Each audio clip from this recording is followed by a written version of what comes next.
Hello विद्यार्थीगण, मैं इसके Kashyap unique new Bharati publication के माध्यम से आपके सामने इंडियन पॉलिटी राज व्यवस्था के विभिन्न टॉपिक का पूरी विस्तार से अध्ययन के लिए आपके सामने उपस्थित हूँ। और आपको याद होगा कि पिछले क्लास में मैंने राज्य का नीति निर्देशक तत्व के बारे में बतला रहा था और उसके विभिन्न पहलुओं को, जिसमें मिनर्वा मिल्स विवाद से लेकर अन्य विवाद की चर्चा किए थे और ये बतलाए थे कि राज्य का नीति निर्देशक तत्व को भारतीय संविधान का आदर्श दर्शन या संविधान निर्माताओं की दार्शनिक मनोदशा का अध्याय क्यों कहा जाता है। आपको ये बतलाया गया कि राज्य का नीति निर्देशक तत्व वास्तव में है क्या। आज उसी नीति निर्देशक तत्व का अनुच्छेद 36 से लेकर 51 तक में क्या क्या प्रावधान है उसके बारे में चर्चा करना है। पिछले क्लास में आपको बतला चुके थे इन तमाम पॉइंट को, किसे भारतीय संविधान का आदर्श, भारतीय संविधान का दर्शन कहते हैं। इसके माध्यम से यह ज्ञात होता है कि भारत एक लोक कल्याणकारी राज्य है। नागरिकों को सामाजिक न्याय एवं समता के साथ आर्थिक लोकतांत्रिक अधिकार जो प्राप्त होता है वह नीति निर्देशक तत्व के माध्यम से प्राप्त होता है। इसकी चर्चा हमने पिछले क्लास में किया था। आज इसी से जुड़ा हुआ आगे जो अध्ययन करना है, राज्य का नीति निर्देशक तत्व संविधान का भाग 4 में आता है, जिसके लिए अनुच्छेद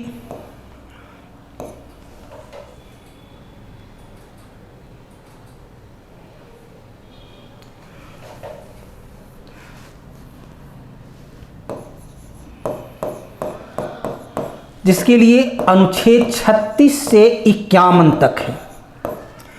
और इन 36 से 51 में क्या क्या प्रावधान है उससे संबंधित आपको जानकारी आज दी जा रही है, जो परीक्षा प्रयोगी है। काफ़ी आपको उसका लाभ विभिन्न एग्जाम में मिलेगा।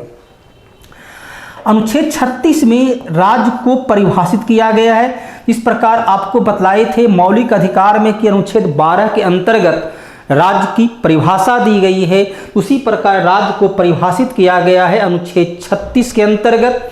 और इसमें राज्य के अंतर्गत पूरे भारत का 2800 राज्य, 8 केंद्र शासित प्रदेश, पूरे संघ सिस्टम, प्रधानमंत्री के अधिकार क्षेत्र से राज्य के मुख्यमंत्री के अधिकार क्षेत्र तक का विषय को इस भाग में रखा गया है। तो अनुच्छेद 36 में राज्य की परिभाषा देते हुए इसमें भी शामिल था कि जम्मू कश्मीर भारत का उस राज्य के सीमा में शामिल नहीं होगा, लेकिन अब वो भी भारतीय राज्य सीमा में शामिल हो गया है। लेकिन अभी इसमें संशोधन नहीं किया गया। जम्मू कश्मीर का प्रावधान अभी भी इसमें अलग रखा हुआ है, क्योंकि आपको पहले बतलाए थे जब अनुच्छेद 12 बतला रहा था कि अनुच्छेद 12 और अनुच्छेद 36 जो राज्य का नीति निर्देशक तत्व और मौलिक अधिकार में आता है, उसमें संशोधन के लिए 2/3 बहुमत की आवश्यकता होती है। तो अनुच्छेद 36 में राज्य की एक सामान्य परिभाषा है। राज्य जब बोला गया राज्य का नीति निर्देशक तत्व, तो ये राज्य में क्या क्या शामिल होता है, कौन कौन शामिल होते हैं। तो लोकतांत्रिक विकेंद्रीकरण, पंचायती राज से लेकर संघ सरकार तक उस राज्य का हिस्सा, राज्य का अंश है, राज्य का उत्तरदायित्व में शामिल है। अब देख रहे हैं अनुच्छेद 36 के बाद अनुच्छेद 37 बड़ा ही अटपटा सा पॉइंट है। 37 कहता है राज्य का नीति निर्देशक तत्व सरकार की इच्छा शक्ति एवं आर्थिक संसाधन पर निर्भर करता है। इसे न्यायालय के माध्यम से प्रवर्तनीय लागू नहीं कराया जा सकता है। राज्य का नीति निर्देशक तत्व सरकार की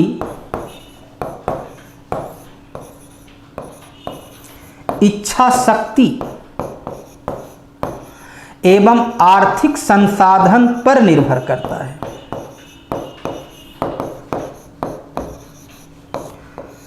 आर्थिक संसाधन पर निर्भर करता है। सरकार की इच्छा शक्ति एवं आर्थिक संसाधन पर निर्भर करता है।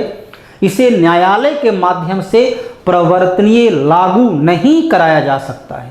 अर्थात यदि राज्य का नीति निर्देशक तत्व से संबंधित प्रावधान को भारत सरकार या अलग अलग राज्य सरकार प्रभावी नहीं बनाता है, लागू नहीं करता है, उसे धरातल पर नहीं उतारता है, तो न्यायालय उसके लिए किसी प्रकार का कोई आदेश जारी नहीं कर सकता है। हाँ, न्यायालय सलाह दे सकता है, लेकिन न्यायालय जैसे मौलिक अधिकार का हनन होता है तो न्यायालय आदेश जारी करता है, रिट जारी करता है, लेकिन राज्य का नीति निर्देशक तत्व पर न्यायालय किसी प्रकार का आदेश या रिट जारी नहीं कर सकता है। यह सरकार की इच्छा शक्ति, क्योंकि संविधान निर्माता एक व्यावहारिक ज्ञान को रखते थे। जब देश आज़ाद हुआ था, देश स्वतंत्र हुआ था, संसाधनों का अभाव था, सिस्टम नहीं थे, तो उस वक्त यदि इसे देते तत्काल लागू करना है तो संभव नहीं था। इसलिए वो धीरे धीरे क्रमिक रूप से संविधान निर्माता ने सरकार के सामने ये लक्ष्य रखा कि आप इसे निरंतरता के साथ, कंटिन्यूटी के साथ लोक कल्याण की इस अवधारणा को व्यवहारिक धरातल पर उतारें।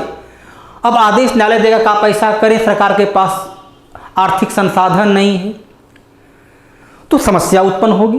तो ये एक लोकतांत्रिक विशेषता है लोकतांत्रिक राज्य की, क्योंकि जनता, by the people, for the people, of the people, तो जनता के निर्वाचित प्रतिनिधि जनता के विकास के लिए काम करेंगे, तो वक्त, परिस्थिति और आवश्यकता अनुसार उन्हें उस काम को पूरा करना है। इसका उल्लेख किया गया था, इसीलिए अनुच्छेद 37 को रखा गया ताकि सरकार पर अनावश्यक दबाव न बनाया जा सके। सरकार लोक कल्याण के लिए स्वतः लोकतांत्रिक शासन प्रणाली में वह स्वतः सजग रहेगा, इसलिए वहाँ दिया गया कि सरकार की इच्छा शक्ति और आर्थिक संसाधन पर निर्भर करता है। ऐसे वर्तमान परिवेश में अब हमारे पास संसाधन हो चुके हैं, सिस्टम तैयार हो चुका है, तो व्यक्तिगत मेरी अपनी राय के मुताबिक अब इस पंक्ति को समाप्त कर दिया जाना चाहिए। अब सरकार पर वह दबाव हो कि आप उसे व्यवहार में लागू करें, क्योंकि संसाधन और इच्छा शक्ति दोनों आपके पास अब होनी चाहिए वर्तमान परिवेश में। अनुच्छेद 38 कहता है कि राज्य लोक कल्याण के लिए नीति का निर्माण करे, ऐसी नीति का निर्माण करे, ऐसी योजना का निर्माण करे जिससे नागरिकों का लोक कल्याण हो, नागरिकों के जीवन में बेहतरी आए, आर्थिक समृद्धि की ओर राष्ट्र बढ़े। वैसी नीति, वैसी योजना को धरातल पर उतारे, इम्प्लीमेंट करे, क्रियान्वयन करे, जिससे आम जनता, क्योंकि जब जनता के पास आवश्यकता अनुसार तमाम सुविधा होगी तो राष्ट्र के निर्माण में वो अधिक से अधिक योगदान दे सकता है। एक बीमार व्यक्ति, मानसिक बीमार, शारीरिक बीमार व्यक्ति राष्ट्र के निर्माण के लिए वह योगदान नहीं दे सकता है। जब लोकतांत्रिक प्रक्रिया अपनाते हैं तो शांतिपूर्ण और निष्पक्ष चुनाव तभी होगा जब सभी लोगों के सामने अपनी मूलभूत आवश्यकता को पूरा करने में कठिनाई नहीं होगी। चुनाव में कितना भी आप धनबल, बाहुबल की रोकने की प्रबंध करें, लेकिन जो भूखे व्यक्ति है तो वह चंद रुपया पर अपनी मत को बेच सकता ही है, बेचेगा ही। तो जब सबके पास भोजन वस्त्र सुविधा, भोजन वस्त्र आवास की सुविधा उपलब्ध हो, शिक्षा की सुविधा उपलब्ध हो, तभी वह स्वस्थ तरीके से राष्ट्र के निर्माण में योगदान दे सकता है। तो अनुच्छेद 38 समग्र रूप से 39 से लेकर के जो लिखा गया आगे 51 तक, तो समग्र रूप से अनुच्छेद 38 कहता है कि राज्य ऐसी नीति, ऐसी कार्य योजना का निर्माण करे जिससे नागरिकों का कल्याण हो सके।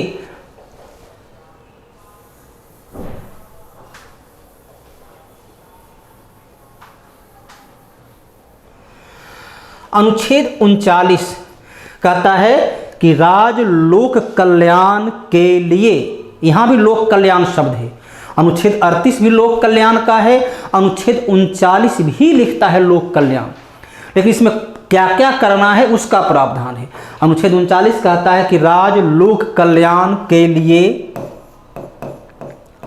स्त्री एवं पुरुष को समान कार्य के लिए समान वेतन देने का प्रबंध करे। स्त्री और पुरुष को समान कार्य के लिए समान वेतन देने का प्रबंध करे। आप देखते हैं बिहार शिक्षक के लोग मांग कर रहे हैं कि समान कार्य के लिए समान वेतन दिया जाए।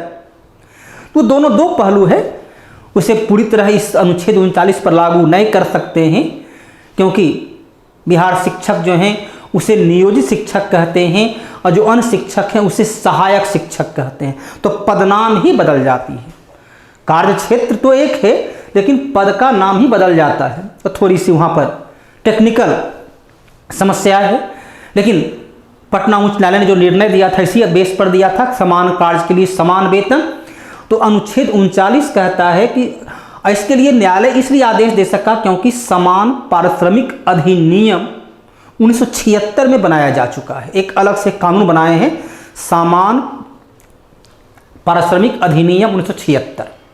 1975 में अंतर्राष्ट्रीय स्तर पर विश्व महिला दिवस मनाया गया था और महिला के प्रति सम्मान दिखाने के लिए, महिला को बराबरी का दर्जा देने के लिए 1976 में लाया गया था समान पारिश्रमिक अधिनियम कि स्त्री और पुरुष दोनों को समान कार्य के लिए समान वेतन दिया जाए। समान वेतन देने के लिए पुरुष के वेतन में कमी नहीं किया जाए, बल्कि महिला के वेतन में वृद्धि करना है, न कि वेतन को कम करके बराबर लाना है। तो इसमें कहता है स्त्री और पुरुष को समान कार्य के लिए समान वेतन देने का प्रबंध हो। इसी 39 में आगे लिखता है कि राज्य बालकों को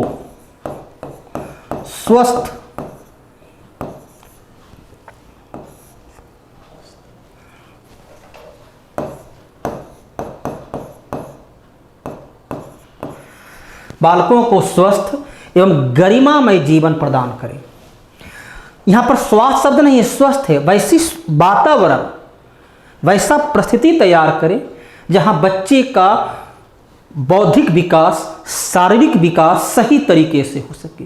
उसे पढ़ने के लिए जितना स्कूल और शिक्षण संस्थान किताब कॉपी की जरूरत है, उतना ही खेलने के लिए उसे मैदान की आवश्यकता है। जब बंद कमरे में आप उसको रखते हैं तो उसका बौद्धिक विकास सही तरीके से नहीं हो सकता है। मस्तिष्क की फुर्ती के लिए शरीर की फुर्ती भी आवश्यक है।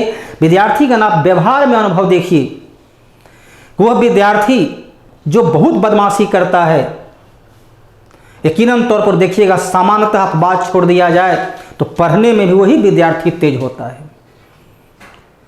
जो तेज होता है वो हर जगह उसकी तेजी दिखती है, खेल के मैदान में भी। ठीक है, तेंदुलकर एक बात हो सकते हैं कि चलो मैट्रिक पास नहीं किए और बेहतरीन खिलाड़ी बने, तो अपवाद हर जगह है, लेकिन जो अच्छा खेलता है वो अच्छा पढ़ने में भी तेज होता है, वो अच्छी जगह बदमाशी भी करता है। थोड़ी बहुत बदमाशी बच्चे को करना भी चाहिए। हम लोग भी क्लास पढ़ाते हैं तो थोड़ी बहुत उच्छृंखलता चलती है और वो क्लास में कहीं न कहीं एक सामंजस्य बनाने के लिए आवश्यक भी होता है। तो अच्छा बौद्धिक विकास हो सके, उसकी उतना ही बेहतर शारीरिक विकास हो सके। बच्चे जिस परिस्थिति में रहते हैं, यदि वहाँ अलग अलग लोग खाली गाली बकेंगे तो बच्चा गाली सीखेगा, तो उसकी विकास, उसका व्यक्तित्व, उसका विकास सही से नहीं हो सकता है। बच्चे बंद कमरे में टीवी देखेंगे, टीवी पर एडल्ट चीज़ देखेंगे तो बराबर कहते हैं बच्चे जो है सो और समय व्यस्त हो रहे हैं। तो आप उसे वयस्क का एडल्ट चीज़ें दिखलाते हैं तो वो एडल्ट ही सीखेगा। तो बच्चे का सही विकास हो, स्वस्थ एवं गरिमामय जीवन उसे उपलब्ध कराया जा सके, इसका उल्लेख अनुच्छेद 39 में है। अनुच्छेद 39 लिखता है कि राज्य आय एवं संपत्ति का असमान वितरण को कम करे। अमीरी गरीबी सदैव रहेगी। इकोनॉमिक्स में लॉरेंज वक्र पढ़ना होता है, जिसे बोलते हैं सापेक्ष गरीबी। लेकिन एक हुआ सापेक्ष गरीबी कि किसी के पास 5 कार है, किसी के पास 1 कार है, तो सापेक्ष गरीबी है। लेकिन जहां भोजन, पौष्टिक आहार नहीं मिल पाता हो, जहां भोजन, वस्त्र, आवास की सुविधा नहीं है, मौसम के अनुकूल उसके पास आवासीय सुविधा नहीं है, कपड़े उसके पास मौसम के अनुकूल नहीं है, भोजन की सुविधा नहीं है, तो राष्ट्र कभी भी विकास नहीं कर सकता है। विकास में सबों का योगदान आवश्यक है। कहता है राज्य आय एवं संपत्ति के असमान वितरण को कम करें। इसलिए देखिए 12वीं पंचवर्षीय योजना, 11वीं पंचवर्षीय योजना था समावेशी विकास, समवेशी, सबों का विकास हो। जो देश का आर्थिक विकास हो रहा है वो विकास का लक्ष्य सिर्फ कुछ लोगों तक नहीं, बल्कि समाज के सभी लोगों तक विकास का लाभ मिले, समाज के सबसे निचले पायदान पर रहने वाला व्यक्ति भी राष्ट्र के निर्माण के लिए अपना योगदान दे सके, उसके पास इतनी सुविधा हो, तो राज आय एवं संपत्ति के असमान वितरण को कम करने का प्रबंध करे। तो ये अनुच्छेद 39 में है। 39 का एक कहता है, राज सभी नागरिकों को निःशुल्क विधिक सहायता उपलब्ध कराए। निःशुल्क विधिक सहायता, गरीब से गरीब व्यक्ति को भी न्याय मिल सके, इसलिए हमारा सामाजिक न्याय, गरीब से गरीब व्यक्ति को भी। तो अनुच्छेद 39 उसी सामाजिक न्याय, स्त्री पुरुष को समान आय एवं समान वेतन दिया जाए, आय संपत्ति का समान वितरण को कम किया जाए, बालकों को स्वस्थ एवं गरिमामय जीवन उपलब्ध कराया जाए, निःशुल्क विधिक सहायता, ये सभी सामाजिक न्याय एवं समता के साथ विकास के लिए ये लाइन लिखा हुआ है। आप देखे होंगे फिल्म वगैरह में कि यदि कोई अपराधी मैंने जिस पर आरोप है, यदि उसका कोई अपना वकील नहीं है, तो सरकार उसे निःशुल्क वकील देती है, कोर्ट उसे निःशुल्क वकील उपलब्ध कराता है। प्रत्येक जेल में, आपके जिला का जेल हो या दिल्ली का तिहाड़ जेल या पटना का बेउर जेल हो, प्रत्येक जेल में वहाँ पर निःशुल्क वकील को न्यायालय के द्वारा नियुक्त किया जाता है। यदि कोई भी कैदी है, कोई भी बंदी है, चाहे अपराध किसी प्रकार का रहा हो, अपने को कैसे बचा सकता है, क्या क्या उस पर आरोप है, तो अपने को निर्दोष सिद्ध करने के लिए उसे निःशुल्क वकील की सुविधा उपलब्ध कराई जाती है। किसी भी व्यक्ति, अनुच्छेद 21 कहता है, 20 कहता है, अपने आप को निर्दोष सिद्ध करने का अधिकार, और कानूनी प्रक्रिया से वह परिचित ही नहीं है तो अपने आप को निर्दोष सिद्ध कैसे करे, तो उसे कानूनी प्रक्रिया, कानूनी पहलू से उसे अवगत कराएं। यदि उसके पास पैसा है, ठीक है, अच्छे से वकील रखेगा, नहीं पैसा है तो भी उसके साथ न्याय हो सके। ये गरीबी के कारण, धन अभाव के कारण, अर्थाभाव के कारण उसके साथ अन्याय नहीं हो, तो उसका प्रावधान किया गया, निःशुल्क विधिक सहायता उपलब्ध कराया जाए। चाहे वो कसाब हो या अफजल गुरु हो, देखते हैं उसका कोई केस यदि लड़ने को तैयार नहीं है तो भी सरकार उसे वकील उपलब्ध कराती है, क्योंकि अनुच्छेद 20 कहता है कि न्यायालय किसी भी व्यक्ति को तब तक दोषी नहीं ठहरा सकता जब तक कि उसे अपना पक्ष रखने का अवसर उपलब्ध नहीं हो। तो विद्यार्थीगण, मिनर्वा मिल विवाद में जो सर्वोच्च न्यायालय ने कहा था कि मौलिक अधिकार और राज्य का नीति निर्देशक तत्व दोनों एक दूसरे का पूरक है, देख रहे हैं यहाँ पर दोनों एक दूसरे के काम आ रहा है। मौलिक अधिकार दिया गया कि सबको मौलिक अधिकार है, स्वतंत्रता का अधिकार, लेकिन स्वतंत्रता का अधिकार तब उपयोग कर पाएगा जब उसके पास ये तमाम सुविधा उपलब्ध हो। गरीबी है तो स्वतंत्रता का अधिकार का प्रयोग कैसे कर पाए वो?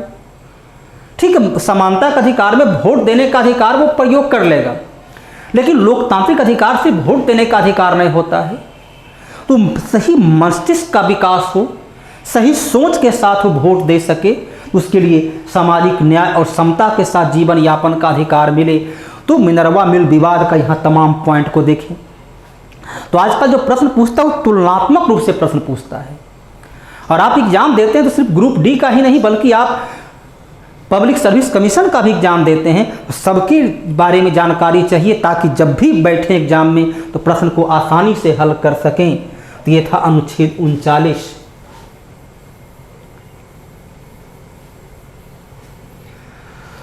अनुच्छेद 40 कहता है, महात्मा गांधी का ग्राम स्वराज, ग्राम पंचायत का गठन किया जाए। महात्मा गांधी का जो था कि गांव में स्वराज हो, तो महात्मा गांधी के ग्राम स्वराज को यहाँ पर अनुच्छेद 40 में रखा गया कि राज ग्राम पंचायत का गठन करे। और इसी ग्राम पंचायत के महात्मा गांधी के स्वप्न को साकार करने के लिए 2 अक्टूबर 1959 को सर्वप्रथम राजस्थान के नागौर जिला से पंचायती राज का शुभारंभ किया गया। लक्ष्मी मल सिंधवी आयोग के सिफारिश से इसी अनुच्छेद 40 को कानूनी दर्जा देने के लिए, ताकि उसे व्यवहार में लागू कर सकें, 73वां संविधान संशोधन के द्वारा उसे अनिवार्य बनाया गया। तो अनुच्छेद 40 बारंबार पूछा गया प्रश्न है। अनुच्छेद 37-38 कम पूछता है, लेकिन अनुच्छेद 39A, 40 सर्वाधिक बार पूछा गया प्रश्न है कि राज्य ग्राम पंचायत का गठन करे। अनुच्छेद 41 काफ़ी महत्व का होता है। आप देखिएगा एसएससी में प्रश्न पूछे हुए, ग्रुप डी में भी प्रश्न पूछे हुए। मनरेगा महात्मा गांधी राष्ट्रीय ग्रामीण रोजगार गारंटी अधिनियम एवं सरकार के द्वारा चलाया गया अन्य रोजगार अभियान किस अनुच्छेद के आधार पर है? इसी अनुच्छेद 41 के आधार पर। इसमें कहता है कि राज्य नागरिकों को काम की अधिकार को स्वीकृति प्रदान करे। राज्य सामाजिक सुरक्षा के बारे में आपको बतलाए थे। वृद्धावस्था, विकलांगता, दुर्घटनाग्रस्त होना, उस वक्त राज्य की सुरक्षा की जरूरत होती है। तो तमाम प्रकार का जो वृद्धावस्था पेंशन है, विधवा पेंशन है, विकलांग पेंशन है, मनरेगा सहित अन्य जो भी योजनाएं सरकार के द्वारा चलाया गया, इसी अनुच्छेद 41 के आधार पर कहता है राज्य नागरिकों को काम का अधिकार, एक प्रकार क्या है मनरेगा, मांग करने पर वर्ष में कम से कम 100 दिन का काम दिया जाएगा, काम प्राप्त करने का अधिकार है, कानूनी अधिकार है। तो नागरिकों का काम का अधिकार, इसमें शिक्षा का अधिकार का भी प्रयोग किया गया है। शिक्षा का अधिकार, सामाजिक सुरक्षा,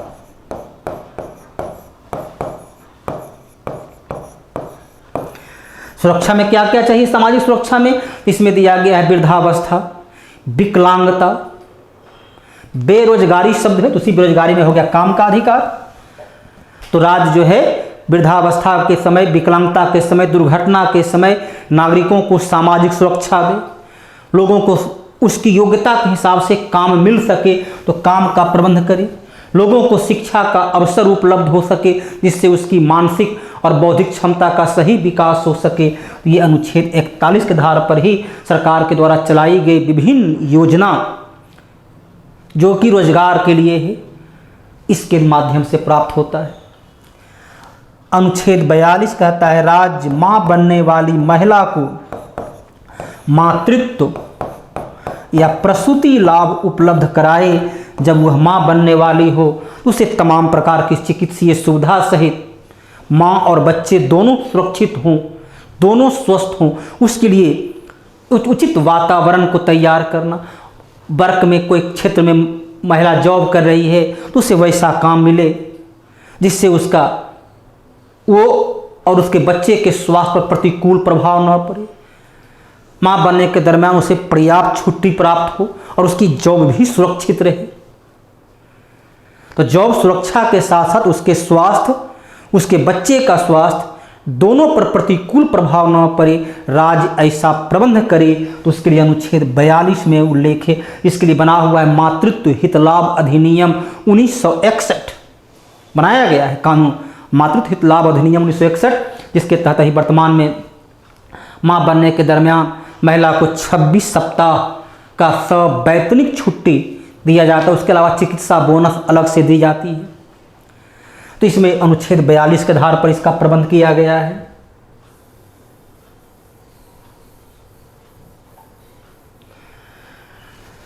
अनुच्छेद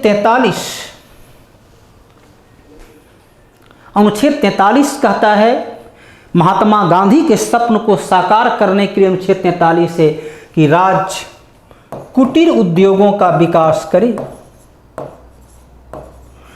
कुटीर उद्योग किसे कहते हैं? जिस उद्योग में बिना शक्ति का, बिना एनर्जी का यदि 20 लोग काम करते हैं, शक्ति के सहायता से यदि 10 लोग काम करते हैं, जिसमें घर के लोग आपस में मिल करके देश के लिए कुछ उत्पादक कार्य में संलिप्त होते हैं, उसे कहते हैं कुटीर उद्योग।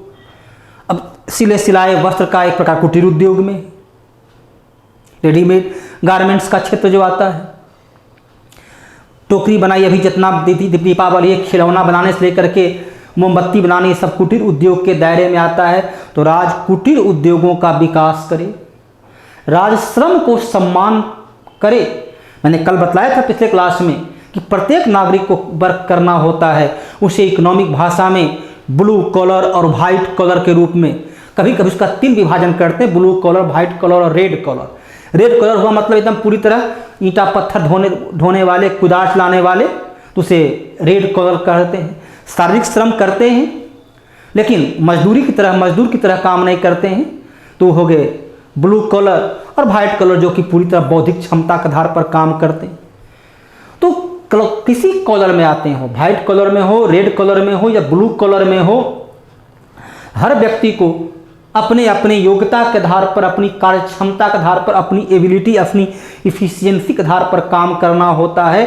तो काम की प्रकृति के आधार पर उसके साथ भेदभाव नहीं।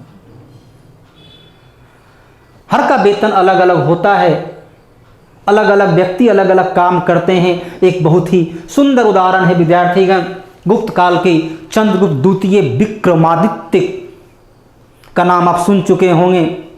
375 से 414 ईस्वी तक शासन करता है। उसका जो निजी काम करने वाला जो सेवक था, जैसे भी आप ग्रुप डी के अधिकारी कह सकते हो,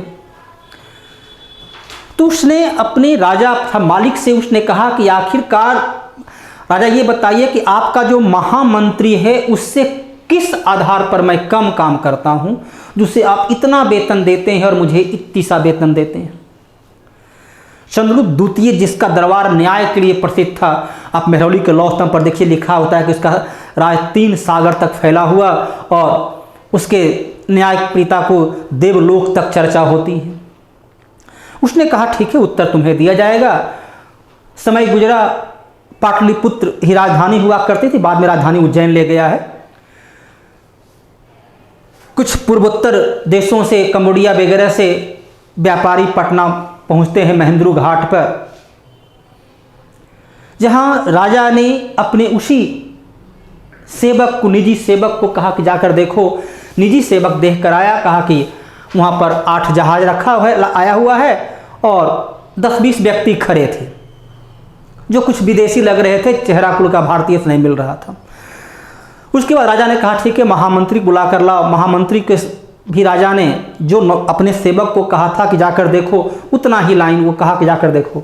और महामंत्री सारी सूचना लेकर आया कि कंबोडिया, वियतनाम से ये जहाज आया है, जहाज का कप्तान ये है, लीडर ये है, अमुक अमुक कार्य के लिए आया है, उसका अमुक अमुक लोगों से मिलना है, अमुक अमुक का व्यापार करता है, यहाँ से यहाँ जाना है। तमाम उसके इतिहास से लेकर के उसका तमाम वह आवश्यकता वर्तमान तक की चर्चा के बारे में जानकारी प्राप्त करके आया।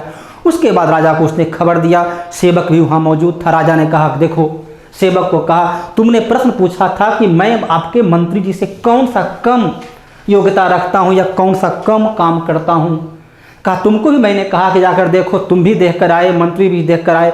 मैंने दोनों को एक ही आदेश दिया था, लेकिन दोनों का काम क्षेत्र, कार्य करने की प्रकृति अलग अलग रही। तो कार्य करने की अपनी योग्यता, अपनी कार्य क्षमता सब व्यक्ति में अलग अलग होगा। बचपन से आप सुनते आए हैं हिंदी पंक्ति कि 5 उंगली बराबर नहीं होती है, तो सबका। लेकिन तो इस नहीं कहते कि जो उंगली छोटा है वो अनुपयोगी है।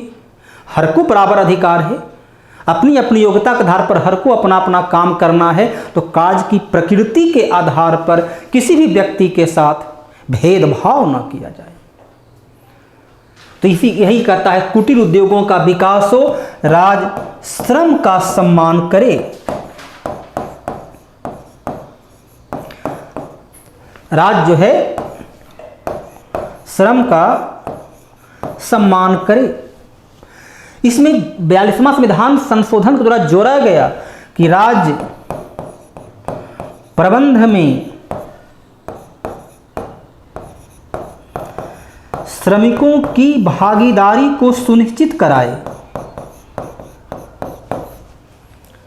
बड़े बड़े जहां फैक्ट्री हैं, हजारों हजार लोग काम करते हैं, यदि उसमें कोई भी परिवर्तन करते हैं उत्पादन की प्रक्रिया में, तो उसमें हजारों मजदूर प्रभावित होता है।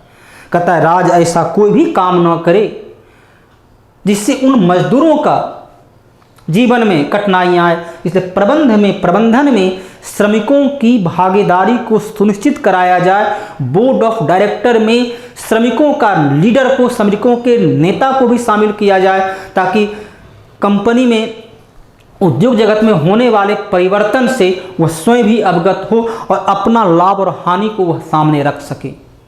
तो प्रबंध में श्रमिकों की भागीदारी को सुनिश्चित करना ये 42वां संविधान संशोधन के द्वारा अनुच्छेद 43 में ही जोड़ा गया।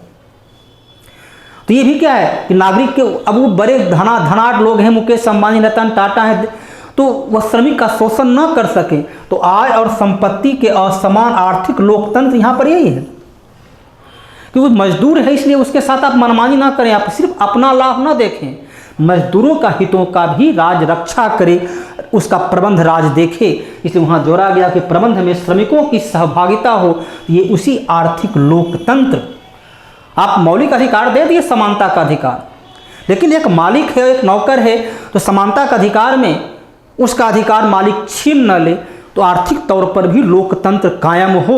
राजनीतिक लोकतंत्र तो एक वोट देने का अधिकार है, लेकिन आर्थिक लोकतंत्र मौलिक अधिकार से नहीं मिलता है, तो ये राज्य का नीति निर्देशक तत्व के माध्यम से प्राप्त होता है। तो विद्यार्थीगण, अनुच्छेद 43 तक आप अच्छी तरह से समझ चुके हैं। शेष जो है अगले जब आपके सामने कल फिर उपस्थित होंगे तो अन्य तथ्यों के बारे में इसी प्रकार विश्लेषणात्मक रूप से बतलाया जाएगा, ताकि कहीं भी किसी पंक्ति पर, किसी अनुच्छेद पर 10 लाइन भी लिखने की यदि जरूरत पड़ जाए तो आप आसानी से लिख सकते हैं। यहाँ तक कि बैंक की तैयारी करते हैं तो आजकल बैंक में ठीक ही पॉलिटिकल साइंस नहीं पूछता है, लेकिन जो उसका अंग्रेजी का जो पैराग्राफ होता है वह पूरी तरह पॉलिटी और इकोनॉमिक पर ही लिखा जाता है। यदि पॉलिटी और इकोनॉमिक की जानकारी नहीं है तो उसके जीके अंग्रेजी के प्रश्न को हल करने में काफ़ी कठिनाइयाँ होती है। ऐसे में देखिएगा जो अंग्रेजी का पैराग्राफ होता है वो पॉलिटिकल और इकोनॉमिक का ही कोई टॉपिक उठाता है, तो उस तमाम के लिए आपको विश्लेषणात्मक जानकारी चाहिए। विद्यार्थीगण, मैंने पहले भी कहा कि मेरा पढ़ाई आपको कैसा लगा। मैंने जो अपना विचार तथ्यात्मक तरीके से मौलिक अधिकार, राज्य का नीति तत्व पूरे विश्लेषणात्मक तरीके से रख रहा हूँ। यहाँ पर शॉर्ट तरीके से नहीं बल्कि विश्लेषणात्मक तरीके से आपके सामने रख रहा हूँ। तो उसको आपको कैसा लगा, अपना कमेंट आप जरूर देंगे। साथ ही लाइक करें, सब्सक्राइब करें, ताकि आप भी लाभान्वित हों और उसका लाभ अन्य लोगों को भी प्राप्त हो और मुझे और मेरे संस्थान को भी लाभान्वित होने का मौका मिले। सभी लोगों के साथ सामाजिक न्याय हो, सभी लोग इस आर्थिक लोकतांत्रिक व्यवस्था का अंग बने। सब्सक्राइब करें, लाइक करें। तो आज इतना ही, धन्यवाद।